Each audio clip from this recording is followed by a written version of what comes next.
Welcome to the Gold Mine Experience. The Gold Mine Experience is located 10 miles out of Wickenburg, AZ. Up Constellation Ardor, tours are daily from 10 a.m. to 4 p.m. Music is on Saturdays from 1 to 4 p.m. Welcome to the Gold Mine Experience. We are located 10 miles east of Wickenburg. We are taking you to a tour of the Blue Nelly Mine. Right to your left-hand side, you'll be able to see the vein exposed. This is where you're going to find your precious metals. We are known for gold, but we do have platinum and palladium, silver, copper, iron. We have quite a few gemstones also on property. Now you'll see the difference in size of the vein. It fluctuates quite a bit all the way through. This will lead into a nice big area right in front of us.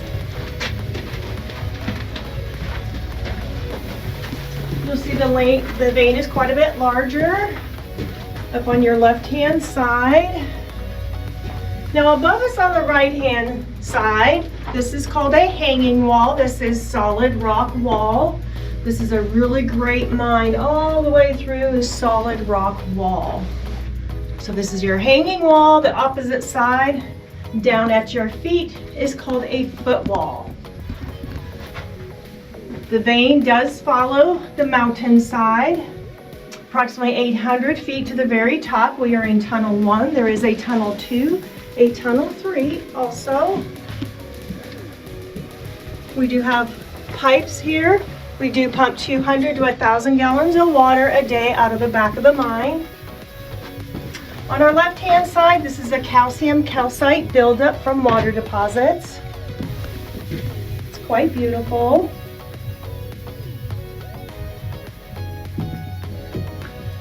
This whole area on our left is called a catch. A catch means that they had boards. The boards ran from post to post. They were able to work above the boards. The boards would catch the ore and prevent the ore from falling down the tracks of the ore cart rails. There's a small area that's still intact. Once the boards were full of ore, they would slide the board out. It would fill up the ore cart, slide the board back again and work and fill it up again. Everything you see in here as far as structure and the timbers are original from the late 1800s. It is cedar wood. Down on your right hand side, you'll see the vein coming out of the ground. Nice crease of the vein. So we are standing right where the vein was. Way up to the left, up at the ceiling, this is called popcorn. Again, this is water related, a calcite, calcium buildup. There are some small little stalactites. We're hoping they'll grow just a bit more. This area does drip with water that is seasonal. You'll see how beautiful, and it does have a lot of sparkle to it, and each of those little sparkles is a quartz crystal under a microscope. So all of this area is water related. Catch the vein on the right hand side, still following up the hard rock wall. Come to a small area, a turquoise color vein. That turquoise vein is actually copper. When copper has rusted, it has morphed into what is called chrysocolla. Copper will also morph into malachite or turquoise depending on its elements and water that's around it. Small little stope areas. We have a very large stope in front of us. A stope means they removed a large amount of ore, but it does not break the surface. It does stay under the mountain itself. This is 3 layers of scaffolding. This is a very rich area, brittle area, but this is all vein, very productive. So the scaffolding here, we're going to go right through. It does open right back up, so watch your head. Once we're through here, you can look way to the left-hand side. You'll see how far up the stope goes. A lot of iron, very rich reds. That is going to be all of your iron. Immediately above our heads, the dark red, this is actually called slick and slide. Earth had a quick movement and sheared that right off, so it does have a sheen to it. The vein still follows on our left, still quite a bit of iron in the vein. Goes into a nice little strip of lava rock. Our mountains were volcanoes at one point. So all this through here, the dark black rock is our lava rock. A little more of the chrysocolla. Quite a bit more quartz. A lot of quartz, very marbleized in the vein. We come upon a small pocket of gypsum. This gypsum was created from a hot springs that runs underneath us. From the pressure and the heat has pushed this up in the middle of the mine. This is what they make chalk and wallboard and drywall out of. Above it, we have a nice little vein of the chrysocolla again, which is our copper.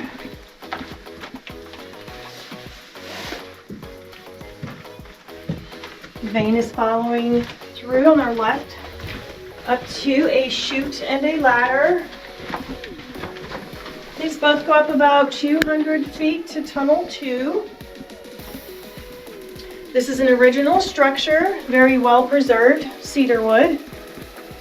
At the base of the ladder here, you'll be able to see all the way up the ladder and the curve of the ladder.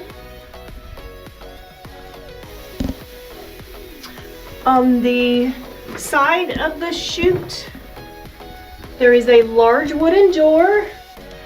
That door, they were able to control the amount of ore that was coming down from tunnel 3 and tunnel 2, passing it all the way down to tunnel 1. They filled up their ore carts and pushed it out front to process it on a 600 square foot slab of concrete that we found under 8 foot of dirt.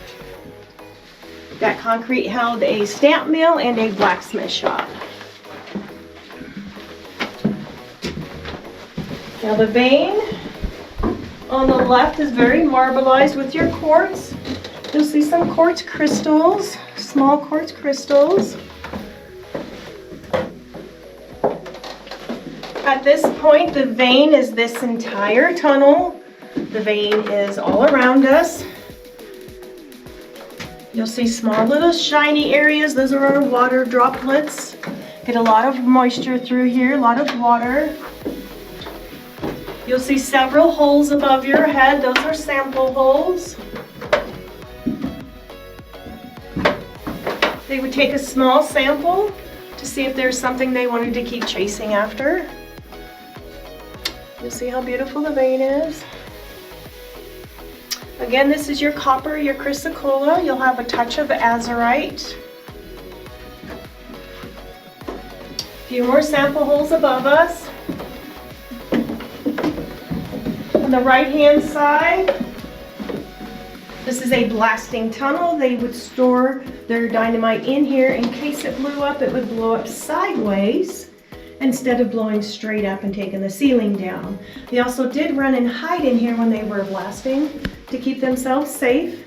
This is solid rock wall in the back.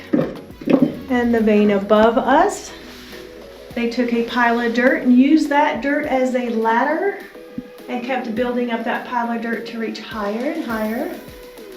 Anytime they did blast in here, it was small areas at a time. Over to the left-hand side, it's about 50 feet back. We believe this is where they started, ran into a solid rock wall. They did dig the right-hand side, which is 350 feet back, goes all the way around the left side. They do leave the center support. It's called a rib. And you'll see some water droplets on the walls. The rails were just uncovered about 6 months ago. They were under packed mud about 2.5 feet. Eventually this will dry up. This is where all of our water comes from. We're going to take a little trip towards the back. We're going to run into a small concrete dam. That dam they did build on top of these rails. It was to help control the water. A lot of miners got flooded out and weren't able to mine anymore, so they picked up and moved on. Right in front of us is the concrete dam. This was placed here in the early 1900s, trying to help control the water. As you can see all the way back, the mine does curve to the left quite a bit. This is where all of our Arizona brown bats live. This is their home and we try and protect them as much as possible. Up to the left is a stope. We have a small little area. We found 5 little gold nuggets right where my light is. Hoping to expose some more. And you can see the vein itself full of chrysocolla, the quartz, a lot of iron and rust. A few timbers. Still preserved. Very worn, still preserved.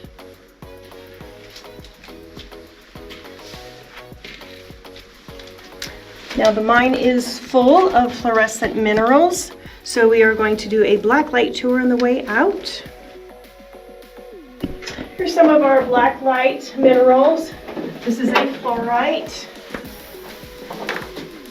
We have some beautiful colors in here.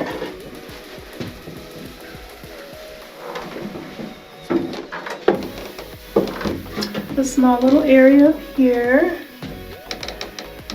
This was identified as a fire opal. We get quite a few experts that come through the mine. We're hoping to see that develop.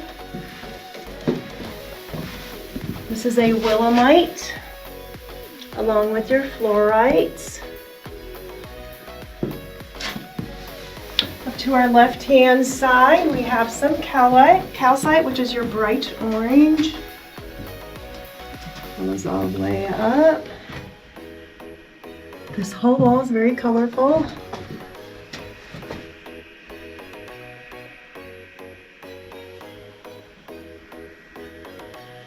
The whole mine does have the fluorescence. Our goal is to shut off all the white lights and have black light all the way through. All of the minerals will show at once.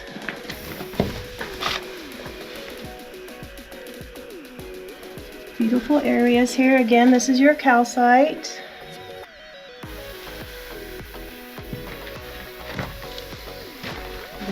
Skip up to here. We have some of your fluorite stones.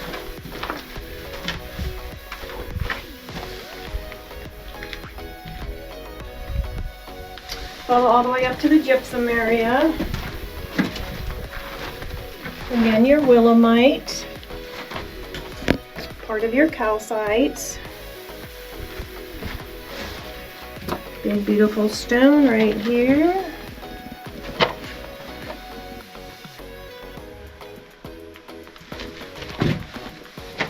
Follows the edge. Then we're going to go way above our heads. Quite a bit of fluorite. It's your blues and your whites and your purples. And your green again, your willemite, along with your calcites.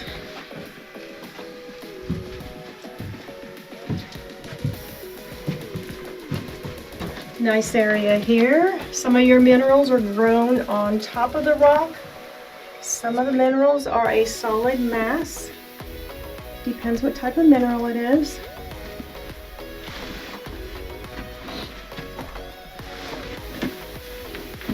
Nice little calcite stone.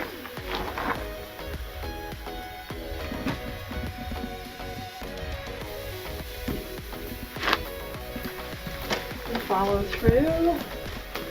Watch your head. We are going to shut half the lights out. We'll be able to see some of the fluorescence a little bit more. This is a concentrated fluorite rock. It does like to absorb the black light. Once I remove the light, you'll see it still has a glow to it. And it will stay lit for just a short period of time. I'm going to look up the stope area. Beautiful large areas of the calcite. Trickles all the way down. Incredible stones of the fluorite, your purples.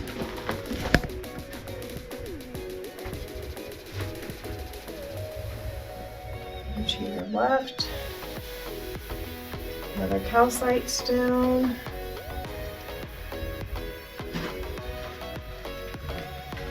Very multicolored.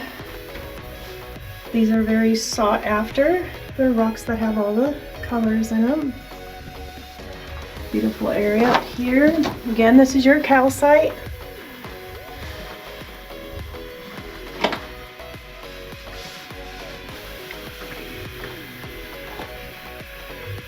Incredible area in there. All right, we're gonna get the lights back on. Thank you. Nice little area above our heads.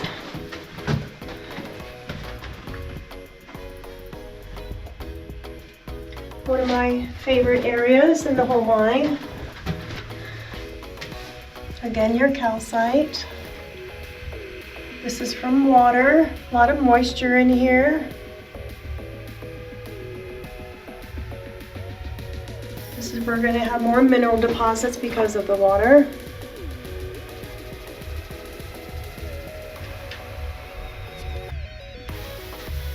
Follows this edge all the way up.